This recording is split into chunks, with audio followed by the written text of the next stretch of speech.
Autrefois, nos journées semblaient être interminables. On passait nos après-midi à baigner dans les rayons du soleil et les routes étaient claires et dégagées. Mais maintenant, le soleil se fait de plus en plus rare. Le chemin de notre vie devient brumeux et les couleurs s'effacent. Mais pourquoi ? Plus le temps passe, plus le regard que nous posons sur le monde devient différent. C'est un phénomène qui est assez normal, ça s'appelle grandir. Notre mentalité change, notre corps change, on a de plus en plus de responsabilités, mais il y a un truc que j'ai remarqué, c'est pourquoi le monde change aussi. Alors non, je parle pas du fait que la société évolue de plus en plus, qu'il y a de plus en plus de pollution également et qu'il y a de plus en plus d'humains. Non, je parle du fait que pourquoi plus on grandit, plus le monde semble plus fade. Pourquoi le monde n'a plus de couleurs? Pourquoi plus rien n'a l'air excitant? Pourquoi tout est banal? J'ai l'impression d'avoir fini le jeu. Est-ce qu'il faudrait que je mette un terme à ce jeu? Bon, je commence à être un peu excessif, j'avoue. La question que je vous ai posée là, c'est la question que je me suis posée hier soir en regardant un TikTok où on comparait une photo de McDo en 2007 et une photo de McDo maintenant. Enfin, je crois que les dates, c'est ça, je m'en souviens plus trop. Alors j'ai gambergé et je me suis dit, purée, le monde a l'air plus deep. Mais j'ai toujours été un peu nostalgique, mais là, la réflexion, elle était un peu plus poussée, je trouve. Parce que là, c'est plus une impression, c'est plus des faits. Le monde devient de plus en plus dur et froid et minimaliste et je voulais savoir pourquoi. Donc c'est pour cela que je fais cette vidéo aujourd'hui. J'ai fait mes petites recherches, mes petites documentations. Si tu te posais la même question, sache que tu es tombé sur la bonne vidéo, mon ref. Pas de jasmine pour Jaffa. J'suis comme le bas de mon bâtiment. J'ai tous les jours le cafard.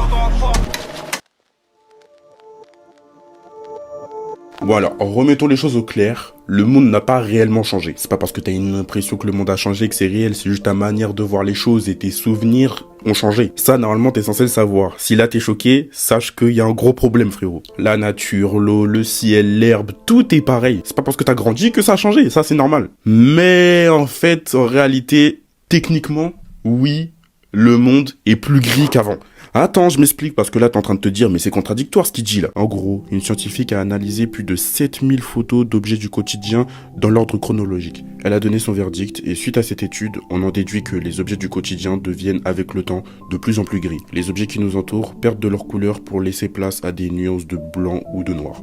Il y a cette vidéo TikTok qui en parle très bien, n'hésitez pas à aller la voir si vous voulez être un peu plus informé.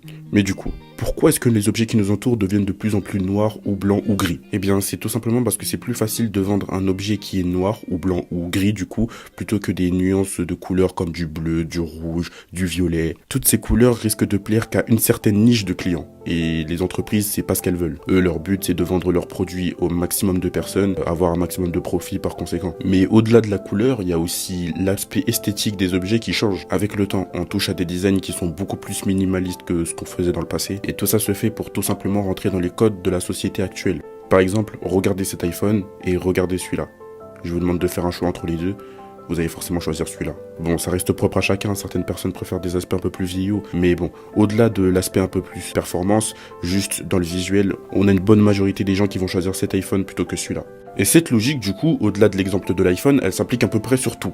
L'architecture d'intérieur aussi du coup, et du coup tous les objets qui nous entourent alors. Ça peut passer de ton simple téléphone à l'endroit où tu passes 1 heure aller-retour pour aller au travail ou à l'école. Après, on pourrait croire que je suis en train de critiquer le style minimaliste, mais c'est pas du tout ce que je suis en train de faire. Personnellement, moi c'est un style qui me plaît beaucoup, à un tel point où quand j'imagine ma future maison, je l'imagine dans un style minimaliste. Moi c'est ce genre d'image qui me fait plaisir. Quand je vois des photos comme ça me donne envie de tout plaquer et de vivre là-bas. Bon après j'ai rien à plaquer à part le lycée du coup.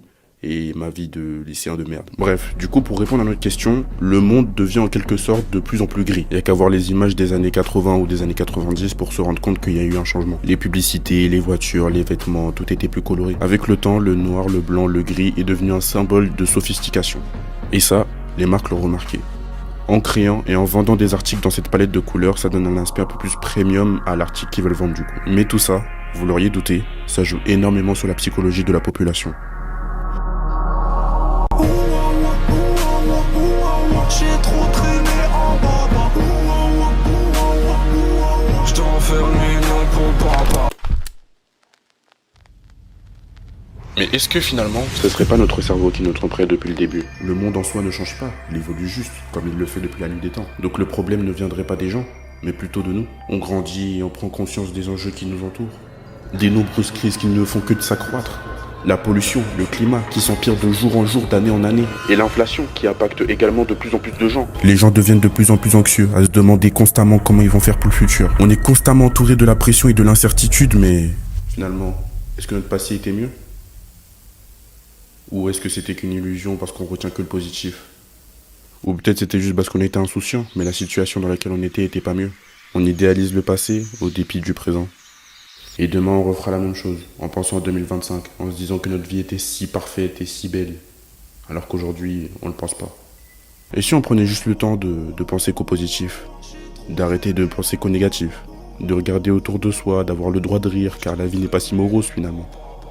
Et de remettre nous-mêmes la couleur qui nous manque dans nos vies. Mais d'ailleurs, j'ai une bonne nouvelle pour vous, la couleur revient à ce qui paraît. Reprenons l'exemple de tout à l'heure avec les iPhones. En ce moment, Apple nous repropose des produits avec de la couleur comme il le faisait dans le passé. Certains architectes remettent de la couleur dans leur création, tout comme les artistes, et c'est pareil pour la mode. Remettons un peu de couleur dans nos vies en attendant que celle-ci revienne à nous. Bref, d'ici là et en attendant qu'elle revienne, moi je te dis à la semaine prochaine, et en attendant, remets un peu de couleur dans ta journée. Je comprends pas pourquoi on comprend pas.